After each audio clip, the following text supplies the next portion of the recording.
On this Thursday night, an FBI report seems to clear the road for a Kavanaugh confirmation. So we'll hear from Republicans pressing for a vote as early as Saturday. And from angry protesters in a last-ditch effort to change minds.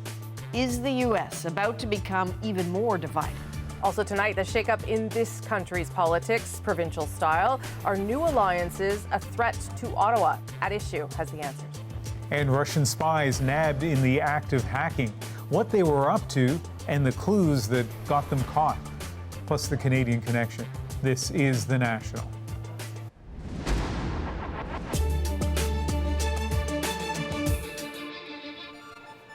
There's no drama like a courtroom drama, and the one playing out right now for a seat on the highest court in the U.S.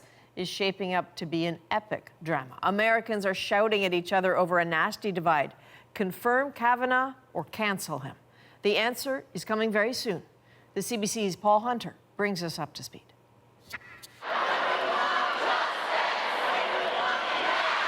Inside the U.S. Senate office building today in Washington, mayhem, fury, and pushback, with demonstrators making their message clear. Brett Kavanaugh has no place on the U.S. Supreme Court. I am innocent. Kavanaugh, accused of sexual assault and misconduct by these two women, Christine Blasey Ford and Deborah Ramirez, has his fate in play behind these secured doors on Capitol Hill, where U.S. senators, now typically with police protection outside that room, are poring over the FBI's report into those allegations. Its findings are confidential, but early word from the White House, Kavanaugh will be just fine. We feel very confident that we will have the votes. Still, tonight, the focus is on 3 Republican senators still on the fence. If any 2 of them ultimately support Kavanaugh, he's in. And while 2 have suggested the report is positive, for the record, they're still unsure. Other Republican senators emphasized the FBI's main finding. There's no corroboration of Dr. Ford's allegations or Ms. Ramirez's allegations. It's a bullshit investigation. But Democrats label the report a sham and say investigators ignored multiple other witnesses. This is wholly unacceptable. It is a truncated, curtailed, not even a halfway effort to interview the relevant people. I think he's doing very well. The judge is doing well, right? Yeah. In Minnesota today, Trump seemed buoyant about it all. And at a rally tonight, so too the crowd, with an early big cheer as soon as he mentioned that name. Potentially, hopefully, Supreme Court Justice Brett Kavanaugh. And tonight we're hearing directly from Brett Kavanaugh himself. In an op-ed published in the Wall Street Journal, he addresses his words and tone in his testimony last week on Capitol Hill. He says he was overwhelmingly frustrated at being wrongly accused, and so he was more emotional than he'd ever been before. As he puts it, maybe too emotional, said things he shouldn't have said. But he pledges to be a hardworking, even-keeled judge. Going public in this way, perhaps a signal, Adrian, he knows his confirmation isn't yet a sure thing. But surprise, surprise, Paul, there's yet another wrinkle tonight. Of course there is. Why wouldn't there be? Steve Daines, a Republican senator from Montana and a Kavanaugh supporter, now says he's not going to be in Washington on the weekend when there very well might be the big vote to confirm Kavanaugh. But he's got a good reason to be away. His daughter's getting married back home in Montana, and he's walking her down the aisle. Who knew? And likewise, who knows what this means for the vote, if there's a vote, but it doesn't exactly help the Republicans. Then again, lots can change before then. Saturday's a long way away, Adrian. It's only Thursday. Amazing. Paul Hunter in Washington tonight. Thanks, Paul. So you heard Paul say there that there is a whiff of confidence from the Republicans despite some razor-sharp margins. The final vote, again, expected Saturday, is going to be close, and the math of it is really precarious. Republicans need 50 of 100 votes since the vice president would break any tie. Democrats need all 49 of their votes along with at least 2 Republicans. So all eyes are now on 4 senators whose votes have been a little uncertain. Republican Jeff Flake requested the FBI investigation. Today, he said its report contains no additional corroborating information. So he's sounding like a lock for Kavanaugh. But Republican Susan Collins still appears undecided. And Republican Lisa Murkowski says she doesn't know if the FBI has been thorough enough. And then there's Democrat Joe Manchin, up for re-election in a red, meaning Republican state. Voting no could put his seat at risk. So you saw a little bit of today's protests in Paul's story. There's no doubt Kavanaugh's nomination has stirred up Democratic anger and determination, but make no mistake, it is also rallying Republicans. We're joined now by Washington correspondent Keith Bogue. So Keith, with midterm elections just, 5 weeks away, how is the Kavanaugh nomination going to shake things up? Well, Republicans seem to think it'll shake things up. They appear to have made a tactical switch in the last few days and decided to play the Kavanaugh confirmation as a wedge issue. Remember last week, President Trump and his advisors were very respectful of Christine Blasey Ford. This week, different story. Trump mocked her at a rally in Mississippi Tuesday night. He distorted and misrepresented her testimony, and he made Brett Kavanaugh out to be a victim of a smear campaign. His message was that it was Kavanaugh's life that had been ruined because he'd been falsely accused, and that could happen to any man. And of course, men who already feel they're getting a raw deal about a lot of things are a big part of Trump's base. So how do Republicans think that's actually going to help them? They think it'll wake up their base. A couple of weeks ago, a Republican strategy memo leaked that revealed they had a problem with motivating their base. Their base was apathetic about the midterms, didn't believe all the talk of a Democratic blue wave sweeping them out of power, thought it was just fake news, because after all, that was what Trump had been telling them it was. So when the Kavanaugh fight became tribal, Republican strategists saw it as an opportunity to reconnect with their base, give them a jolt, remind them of why elections matter and who they like in office and who they don't. What's your gut about whether it's working? Well, my gut, I don't know, but we have a PBS NPR poll out yesterday that showed the Republicans have all but eliminated the enthusiasm gap between them and the Democrats. Now, it also showed more Americans believe Ford over Kavanaugh and that Kavanaugh is a strikingly unpopular nominee. But the enthusiasm point is good news for Republicans. Okay, Keith Bogue, thanks very much. I know what you'll be watching tomorrow. Yeah, for sure. Take care. So as much as this issue divides all American voters, it especially divides women, and we need to get both sides. So we reached out to a conservative commentator and a Democratic activist. Each works for a different women's group. We asked them both the precise same questions. I felt myself personally that things in my past came to the fore, and I knew that women around the country and around the world were feeling as I did. I'm glad she had her chance to be heard. And when Kavanaugh took the stand and it was his turn, you also saw a very sympathetic character. I personally don't think it matters who is convinced or even who sounds more credible. I think that's an irrelevant question. We need to think about processes like due process and like the presumption of innocence before guilt, not just whether or not you believe somebody did something or not. Yes, I was definitely convinced. It was really important that she was so steady and she spoke for all of us, I think, when she was speaking the truth. No, I don't think that he should be confirmed as the Supreme Court justice. Frankly, I don't think he should sit in judgment over anybody.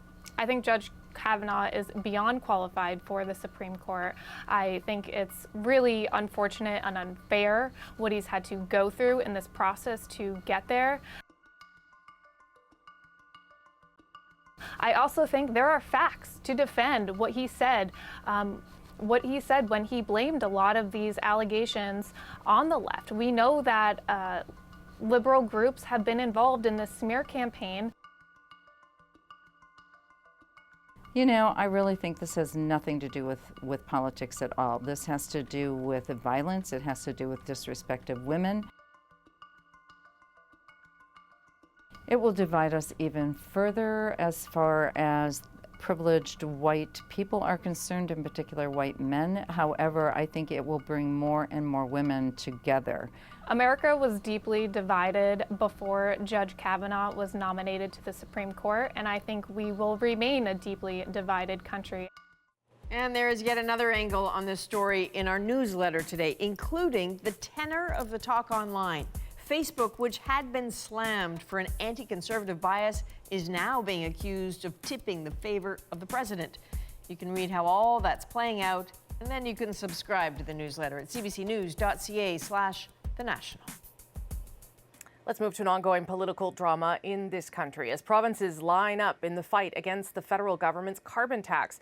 The premiers of Ontario and Saskatchewan met today, and top of mind, defiance of Ottawa's cross-country plan. But as Catherine Cullen explains, the Trudeau government is determined to push ahead. Great to be here in Saskatchewan. New friends, but with a lot in common. We're going to fight to protect you from this nasty, nasty carbon tax. And it's clear that opposition of this ill-advised, destructive policy is growing across the nation. Saskatchewan and Ontario are both launching court cases to stop Ottawa from imposing a federal carbon tax. Little handshake. And carbon pricing may now put this relationship on the rocks. Manitoba's premier announced his province was abandoning its plan for a carbon tax, saying enough other work is being done to reduce carbon emissions. He is ready for a fight, too. What I'm saying is court if necessary, but hopefully court not necessary. The federal government responds intelligently to our plan, then we're in a different situation. We'll have to wait and see. Justin Trudeau's plan has even lost left-leaning allies. Alberta is pulling out of the federal climate plan. Rachel Notley said her province had signed on to the plan expecting it would help get the Trans Mountain Pipeline built. With the project halted, she walked away. And let's be clear, without Alberta, that plan isn't worth the paper it's written on. It sure all makes this seem very long ago. Canada is back, my good friends. We're here to help. When the newly elected Prime Minister told the world Canada would be a leader in helping reach the Paris targets, with a different, more amenable cast of premiers. Still, the federal government is pushing ahead, saying provinces that don't impose a carbon tax will simply have one imposed on them, and the money raised will be given directly back to taxpayers. The federal plan will apply in Manitoba and other provinces that find themselves in that circumstance, and will refund the money, obviously, to the citizens of those provinces. So no changes to the plan at all? That will be tested soon. The federal plan kicks in January 1st. Catherine Cullen, CBC News, Ottawa. Provincial voters sure seem to be sending some sort of message, maybe even to the federal government. They want change at the provincial level anyway. We'll see how it plays out federally. We did see an example of that this week, of course, with the CAQ winning a majority in Quebec. Today, a casualty of that election. Philippe Couillard announced he will step down as the leader of the Liberal Party, but not before taking aim at some of the policies of the Premier-designate François Legault and the things he's been pushing. Quebec must remain a welcoming land, an inclusive society where all are invited to the table, a place where people are judged based on what is in their head, not what is on their head, in their hearts, and what they can contribute. Legault is moving ahead with a plan to ban certain public employees from wearing any kind of religious symbol, such as a hijab or a kippah. Yesterday, he said he was prepared to use the notwithstanding clause to make that happen. Legault is now the second premier recently to threaten to invoke that clause. In September, Ontario Premier Doug Ford said he would use it to push through a bill to reduce the size of Toronto City Council. He didn't actually have to use it in the end, but one of the charter's architects, Jean Chrétien, was very quick to condemn Ford's threat. When I sat down with the former Prime Minister today, he went even further. What do you think is the use? Why was the notwithstanding clause so important? Well, the notwithstanding clause is important because you have to declare that you're discriminating. How many normal person would say, I want to discriminate? This is what the notwithstanding clause is. Despite of the equality of this and that, I will do that. And you have to renew it every 5 years. So it was very seldom used. Now some have decided to use it, but happily they did not implement it. That full interview with Jean Chrétien is next week on The National, but still ahead tonight, it's At Issue. Andrew, Chantal are joined by Paul Wells to talk about the notwithstanding clause, the Quebec election, which was historic and earth-shaking, and that trade deal, formerly known as NAFTA, or that funny weird name it has now. That's coming up.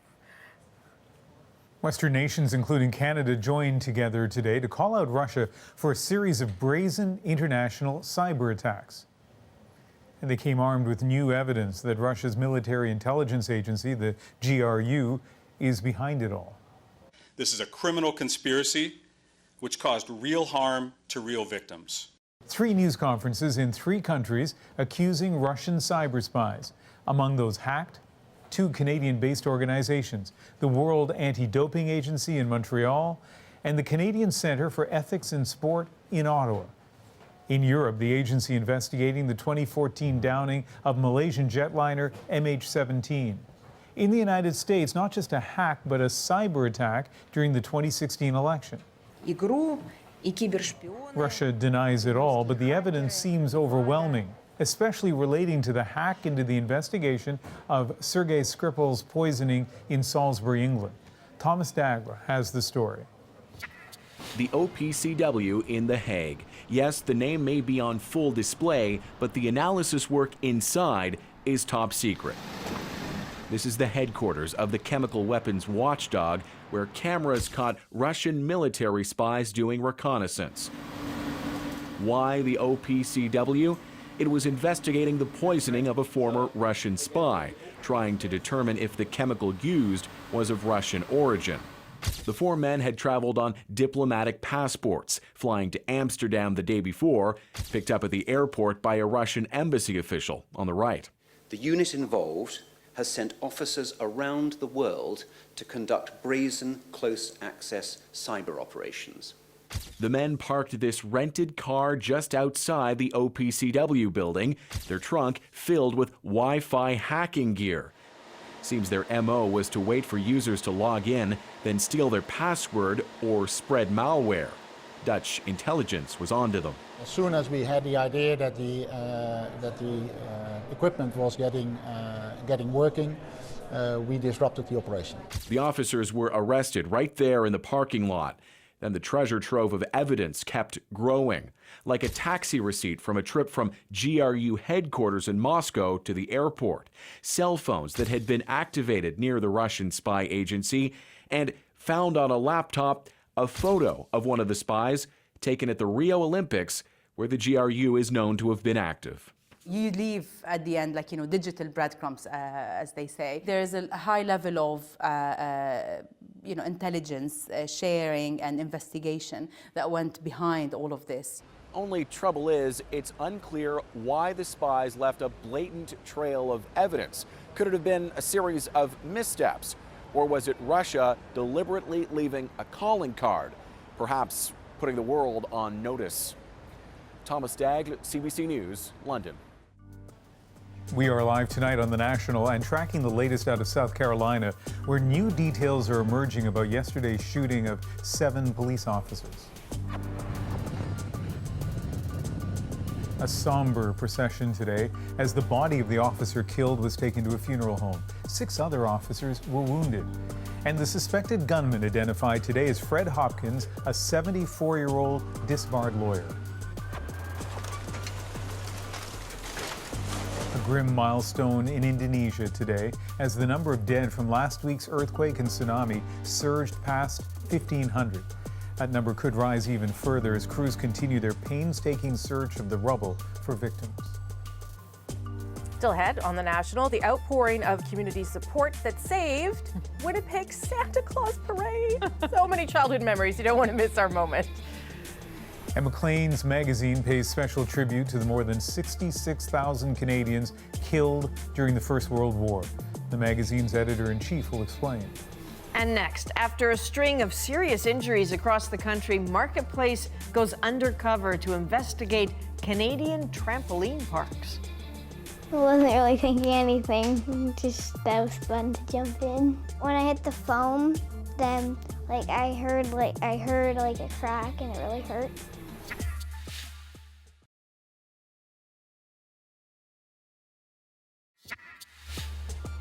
Afternoons of fun or an accident waiting to happen.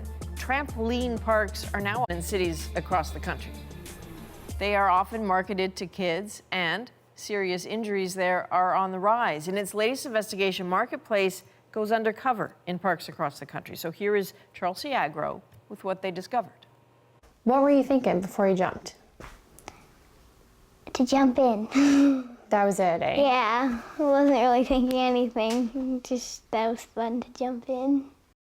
It was just a jump, a belly flop into a foam pit, but it changed 8-year-old Chelsea Garrett's life forever. When I hit the foam, then I heard a crack and it really hurt. That crack was her spine. Like an increasing number of Canadian children and teens, Chelsea was seriously hurt at a trampoline park. Audio's recording? It's why Marketplace decided to check in on trampoline parks across the country. Hidden cameras recorded dozens of flips and stunts, maneuvers health authorities warn against. Throw yourself in the air, but often encouraged through marketing ads by the trampoline parks themselves. Producers captured several children getting hurt, some after those same risky stunts, without any employee intervention. What's been going on? No surprise, says the Canadian Pediatric Society's Dr. Laura Purcell. After tracking trampoline park injuries in kids from 18 hospitals across Canada, she says it's clear safety measures that are in place aren't working. Some of the injuries are so severe that kids have to be admitted to hospital and require surgery to manage them. The Parks in Marketplace's survey said safety is a top priority. Most injuries, they say, happen when jumpers don't follow the rules and warnings. Some added they use signs and rules to warn about risks. Two added they would welcome government regulation. Taking the leap was not worth the risk for Chelsea. Later in life, doctors predict she'll need surgery to fuse her spine. So do you realize that it could be a lot worse? Yeah. You are a lucky one. Uh-huh. Yeah. Yeah. Will you ever go to a trampoline park again? No. Health and stunt maneuvers are very high risk. Advice Purcell says Canadians need to consider. So if you're looking for safer activities for your children to do, trampolines are not the one to pick. Trampoline parks remain unregulated in Canada. Chelsea Agro joins us now. So obviously, Chelsea, in your piece, you're highlighting the risks and the injuries to kids, but what about the adults? Sure. So in Saskatchewan, we have an interesting example. Their health authority was tracking fall-related data from 3 ER hospitals near a brand new trampoline park, and they were doing it before and after it opened. What they found was a spike in the number of trampoline fall-related injuries immediately after that park opened, and most notably in people 15 and up. Now, the park says they've never seen a spike and that their injury rates are consistent or better than most parks. So what happens? I know when you go into one of these parks, you're going to have to sign a waiver. What do people need to know before they put pen to paper there? Sure. So lawyers will tell you that you should consider that in almost every city, province, waivers are considered legally binding. They are typically upheld in courts. What I do think most people understand when they sign a waiver is that if me, the jumper, if I do something silly and I get hurt, I agree that I won't hold the park responsible for that. But what I don't think most people understand is that when you sign a waiver, you also are agreeing that you'll forgive the park for their own negligence. So if you are hurt and say the park didn't maintain their equipment, you're also agreeing that you won't hold them responsible for that. I think it's a common misconception people need to pay attention to. Okay, good to know. Chelsea Agro, thanks very much. You can watch Chelsea's full episode of Marketplace this Friday at 8 p.m. on CBC Television. Next on The National, it's At Issue Night. Chantal, Andrew, and Paul Wells have a lot to talk about this week, from new provincial governments to the, let me try and say it, USMCA, or as Paul likes to call it, UMSCA. The gang joins me next.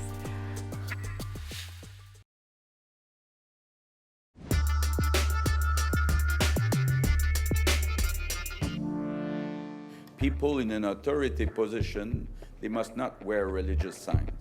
And if we have to use the notwithstanding clause to apply what wants the majority of Quebecers, will do so. Saskatchewan and Ontario will continue to be strong allies in the fight against a destructive, made-in-Ottawa carbon tax. There's a change happening here in Canada. No matter if it's New Brunswick, or if it's Quebec, or if it's Ontario, or Saskatchewan, or Manitoba, Alberta, I'm sure in probably another year or so. Quebec makes history and gives the Coalition Avenir Québec a majority, and another Liberal government bites the dust. Now, the new Premier designate is already threatening to use the notwithstanding clause. Meanwhile, other provinces are busy creating alliances with one another. So is this the new norm? What kind of challenges does all of this pose for Ottawa? The At Issue gang is here to make sense of it all. Chantal Hébert is in Montreal, Andrew Coyne is in Toronto, and Paul Wells is in Ottawa. Good to see everybody. Okay, let's start in Quebec. I know it's the same week as NAFTA, but it's also the same week as this. So we're going to start with this one because it is a substantive change. It's a historic change. Let's start with you, Chantal. What should Canadians make of what happened in Quebec this week? That Quebecers throughout the main parties that had been fighting over the sovereignty issue at the same time as they threw out that issue and pushed it off the radar. The Liberals were not popular. People wanted change, and the PQ has lost a lot of ground over the past few years, so massive change. More than 80 out of 125 MNAs are members of parties that did not exist a decade ago. And curiously, Andrew, happening at a time when Quebec is actually doing very well economically, when there is little to complain about on that front anyway. Yeah, and we've seen this in some other elections, that including the last federal election, that it's not necessarily the economy stupid as the slogan had it, that people are more complicated than that. I mean, other things being equal, the economy does have enormous impact on every election, there's no doubt about it, but it's not the only thing. And if people are heartily sick of a government, they will let them know it in the most direct way. And Paul, what was a lesson that you took from it? I'm struck by how both in Ontario and in Quebec, the Liberal Party got the lowest share of the popular vote since Confederation. This is not a normal change election. It was a real thumping put on the Liberal Party, the provincial Liberal Party, in the two biggest provinces in the country. I'm also struck by the low turnout. Usually change elections, like when Stephen Harper became Prime Minister and when Justin Trudeau became Prime Minister federally, voter participation goes up. But this was the second lowest voter participation since the 1920s. This was Quebec giving up on the old parties much more than they were embracing this new one. Okay, all of you touched on this in columns this week, and that's François Legault's threat, I guess, to invoke the notwithstanding clause in order to make sure that public servants, public employees can't wear religious symbols when they're doing their jobs, which is oddly something that was talked about in the last federal election too. I talked to Jean Chrétien, the former Prime Minister, who was one of the people that created the notwithstanding clause today, and he had this to say. You have to declare that you're discriminating. How many normal person would say, I want to discriminate? It says what the notwithstanding clause is. Despite of the equality of this and that, I will do that. So let me ask you all this question. How does a federal government handle a Quebec premier who is threatening this about this particular issue, which seems to be about identity politics, I think. Anyway, Chantal, go ahead. Okay, well, the word threatens is the operative word. You first have, you are talking about the premier-elect whose government has not been sworn in, who doesn't yet have a justice minister, who is not yet called the National Assembly to legislate, who is saying that if at the end of a judicial review of a law that doesn't exist yet, the law is found to be unconstitutional, he'll use the notwithstanding clause to override the charter. Let me just, before we get into what the federal government should do about this, run you through what that means as a timeline. It probably means 2 or 3 years between the presentation of a law, its adoption, the court's ruling on it, and if it is found unconstitutional, we get to that debate. For all I know, Justin Trudeau might not be Prime Minister by then. I think what happened this week is Mr. Legault seriously got his cart way ahead of the horses, and we will have that debate if it comes to that. But let's make sure that we're not having it 3 years ahead of time. I'm all for that, Andrew. Well, like Chantal, I'm not going to answer the question directly because I don't know at this point what the government is doing, and a lot of it will depend upon how things play out. What I do think we should be talking about, because I think this will be affecting the debate, is does the federal government have any role? Do we have a common set of rights in this country? Should we have a common set of rights in this country? Do people in other parts of the country have a vested interest, a moral interest in what happens in other parts of the country? Do we, or is it all just whatever happens within one province is their province, that province's business, and none of the rest of us should comment? If you think that we should have a common set of rights, and if you think we are implicated by what happens in any part of the country, then you're going to be more of the mind that says the federal government, if the charter is not going to be upheld by the courts, if they're going to be able to override a court ruling this, then I think somebody has to be prepared to represent the overriding national interest in establishing a common set of rights and establishing that we're not going to victimize vulnerable minorities in this country. Paul, your thoughts on that? Well, when Andrew goes wide, I like to go narrow. I don't disagree with anything he said, but I was struck by how Premier-elect Legault said that he will use the notwithstanding clause to do what a majority of Quebecers want. I fondly wish him all the best luck in finding out what a majority of Quebecers want on these issues. The PQ government and then the Liberal government did their best, and they face-planted bad because Quebecers at the margin changed their minds about what they want. It's not true that they monolithically fear or detest people wearing religious insignia as they go about their daily work. And typically a government that tries to move against that minuscule societal trend in Quebec discovers that those folks, those public servants who might be wearing Jewish or Muslim or Christian insignia suddenly have a lot of fans. And I think that's what Mr. Legault is going to find out long before Justin Trudeau has to step in. Yeah, go ahead. Rosie, if you look at what happened to the Parti québécois this week, it was reduced to subject to recounts, the lowest seat score, and about the same number of votes as what was a rump party until this election, Québec solidaire. The main reason for that is that voters that are 35 and younger did not want to support the PQ, and the main reason for that, when did they lose those voters, the largest cohort over the next few years, over the debate over the so-called secularism charter. Yeah. So the last party that played with this seriously was the Parti québécois, and look where it is today. Okay, I try to squeeze in 2 more questions if I can. What does the federal government now do with a country that seems to be provincially governed by sort of right-leaning governments? We've talked about it a little bit before, and certainly, you know, it might happen again in Alberta in the spring. So how, Andrew, does the federal government do that? You know, whether it be the carbon tax or whatever, it seems to be that the people that they could count on to help them with some things are evaporating. Very true. I think on the carbon tax in particular, you know, they had a whole scheme there where the provinces were kind of going to do the dirty work for them. Yeah. They would implement the tax. They would get to keep the revenues, but they would take the sort of more of the political heat, perhaps. They may need to rethink that. I mean, obviously, there's some provinces like Quebec and BC that already have their own things in place, but for the rest of them, it may. I'm not saying they're going to do this, but there may be something to be said for going back to the drawing board of a single national federal carbon tax that the feds would administer, where they could do it to their own designs. They could do a single price. They could make it simple, as opposed to this hodgepodge of different schemes all across the country. But they're clearly not going to be able to count upon the same kind of like-minded or pretended like-minded people that they had in the first flush of enthusiasm for Justin Trudeau right after he was elected. And what is the consequence of that, Paul, do you think?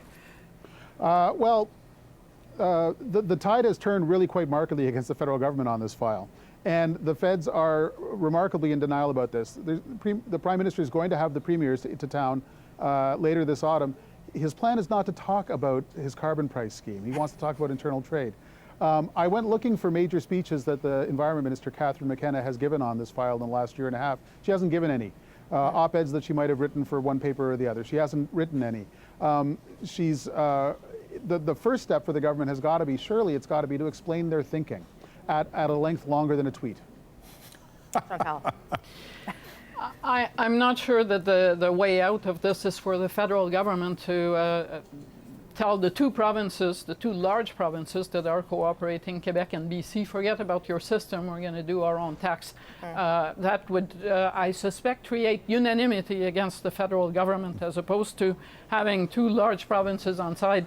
Right. The federal Liberals believe they can win this argument, that the governments that they are facing are speaking, and for sure Premier Ford was elected by a minority of voters, as are most governments in this country, and that they can win this argument in a federal election in part because they're going to try to appeal also to NDP voters.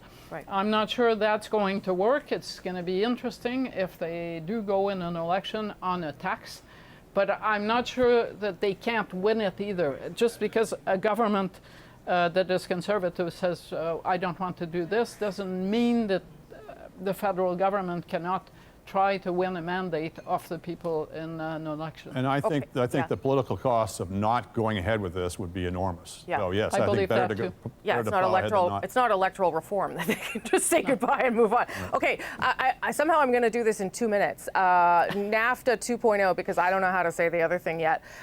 It's shocking to me that we don't really seem to be talking about it so much now on a Thursday after spending 2 days talking about it. So I'm not sure what that says about it. Maybe it says that it all came out in the wash. I don't know. Paul, you start us off on that. I think it's a good deal. I honestly wonder whether if they had their druthers, the Trudeau government would prefer the old NAFTA or the new USMACA, as I like to call it. It holds the line on free trade.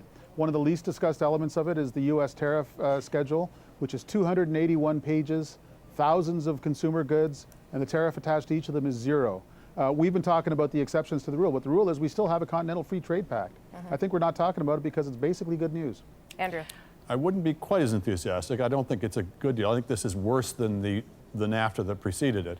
But the damage was certainly limited. And I think when we looked at some of the scare stories, maybe they were only scare stories, when we looked at some of the scenarios that were being played out, not just of canceling NAFTA or of 25% auto tariffs, but of getting rid of the dispute resolution mechanism, these kinds of things, the damage was relatively contained, and I think that's why you're not hearing so much about it.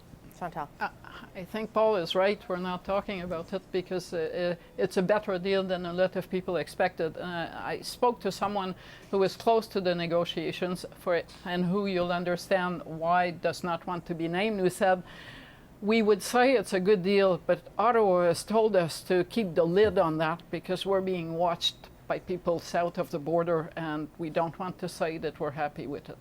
That's smart. That's smart. As are all of you. Thank you for being here. Before we go, be sure to subscribe to At Issue, the podcast, for extra content. This week, we are going to talk about the future of energy projects in this country. 2 moves on that this week. Look for it on iTunes, any major podcast app, our website, cbcnews.ca/The National. And next on The National, a historical mystery solved on social media. We have the story of some Second World War era history uncovered in St. John's.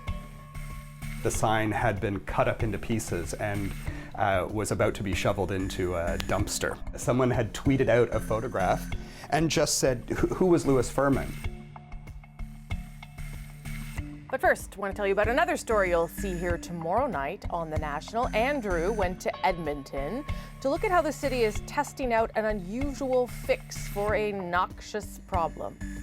So this is a good thing that you can only find one of these in this area. So when we first arrived to this park was yellow because it was just covered in this flower. And goats like this stuff? Goats love this stuff. The great thing, they can eat 80% of their diet can be leafy spurge. And we always joke that it's like they're addicted to it because they'll actually seek it.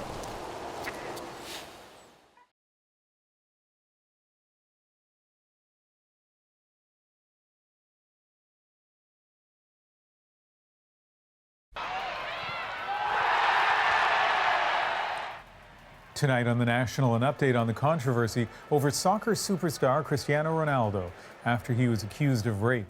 2 of his sponsors, Nike and EA Sports, told the Associated Press today they're concerned about the allegations and they're monitoring the situation. But Ronaldo's Italian team, Juventus, is standing by him, tweeting its support today. Each vote counts. Every vote counts. A recount in New Brunswick has confirmed a razor-thin 10-vote win for the Liberals in a St. John area riding. That means the results of the September election remain 22 seats for the Progressive Conservatives and 21 for the Liberals. 2 other recounts are currently underway. Also tonight, a high-profile departure from federal NDP leader Jagmeet Singh's team. After less than a year in the job, his chief of staff, Willie Blom, has resigned. In a statement, the party said she was leaving for personal reasons. Blom had worked as a speechwriter for Jack Layton. The renovation of a sandwich shop has revealed a special piece of St. John's history, an old store sign long hidden away along with its significance. Well, a few days ago, it was headed for the garbage, and now it's gone to a museum instead. Chris O'Neill Yates explains. This is the sign that's caused such a stir. Lewis Furman and Company, buried under decades of development. Someone had tweeted out a photograph and just said, "Who was Lewis Furman?" Folklorist Dale Jarvis knew immediately and raced to the rescue. In time to find that the sign had been cut up into pieces and was about to be shoveled into a dumpster. The sign belonged to a firm owned by Lewis and Grunia Furman. They met as resistant fighters in German-occupied Poland in the Second World War. Grunia a nurse and Lewis a munitions expert. Nothing is impossible. A part of the famous Belsky resistance, a story told in the 2008 movie Defiance, starring Daniel Craig. The group saved hundreds of Jews from ending up in concentration camps. In 1947, the Furmans found their way to St. John's and opened a clothing store. For them, it was really starting anew, starting fresh. Most of their family was wiped out in the Holocaust. My grandfather lost his first wife and his child. The store was a gathering place for the community. Lewis, who spoke 9 languages, worked as a translator for sailors arriving in St. John's. A Polish seaman sold Lewis this Torah, which he then donated to the local synagogue.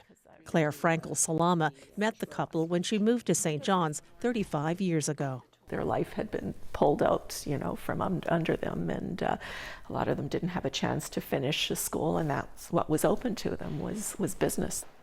The Furmans closed their business in the 1980s to be near family in Toronto. But grandson Michael says they carried Newfoundland with them always. They had the opportunity to come to a community, to come to a city, a country that really put their arms around them and welcomed them like their own. Now the Provincial Museum plans to put the sign together and use it in a proposed exhibit on Jewish families. Curator Maureen Power is delighted. When we saw this, we were like, this is perfect.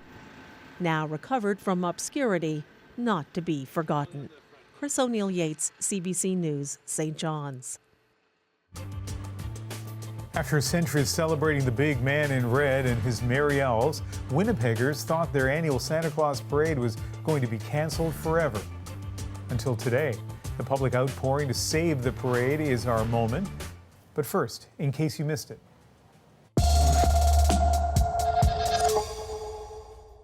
Maclean's has published an issue with more than 66,000 individual covers, each one dedicated to a Canadian who died in the First World War.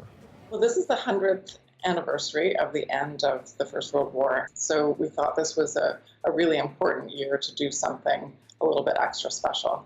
They were farm boys, fishermen, teachers, bankers, doctors, sent to the trenches of Europe, a cruel war full of mud and blood and poison gas. A burden we can barely comprehend 100 years later. This is really thanking one individual person, and if they can have that powerful moment for themselves, then I think we'll have accomplished something here. One magazine, 66,000 reasons to remember.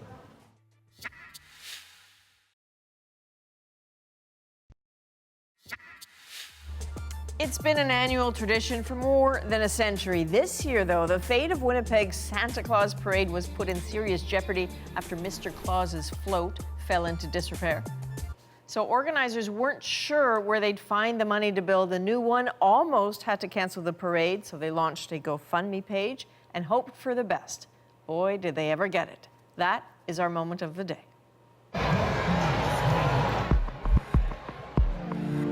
You don't quite know what's going to happen when you start these things, but to have that kind of a response was exciting and humbling. Winnipeg is a very generous community. We've always known that. We bind together, we make things happen. We had individual donations, we had small business donations, large businesses, we had foundations, and we had organizations, and it really was across all sort of avenues that people pitched in and wanted this to happen. Oh, look at this one. Oh, isn't that something? It's a big deal. It's the biggest outdoor event that Winnipeg hosts every year. 60,000 people come out every year. We get to put on a parade. We get to have a fantastic new Santa Claus float that we're very excited to unveil. So heartwarming. I should say they wanted to raise $100,000. They actually raised $151,000. And I remember that parade vividly, and a lot of highly flammable tinsel is part of it. But that's fabulous. Well, serious concerns about Santa's float because apparently it was built on a structure of old Eaton's billboards, and the snowmen were disintegrating. Not something children should ever see. But I love the connection between Eaton's and the beginning of the Santa Claus parade to modern day fundraising with GoFundMe. By the way, this is the show of historic science, right? We had the Louis Furman sign in St. John's and the Eaton's billboards in Winnipeg. Nice little connection there. On this Thursday, October the 4th, that is the National. Good night. Good night. Night.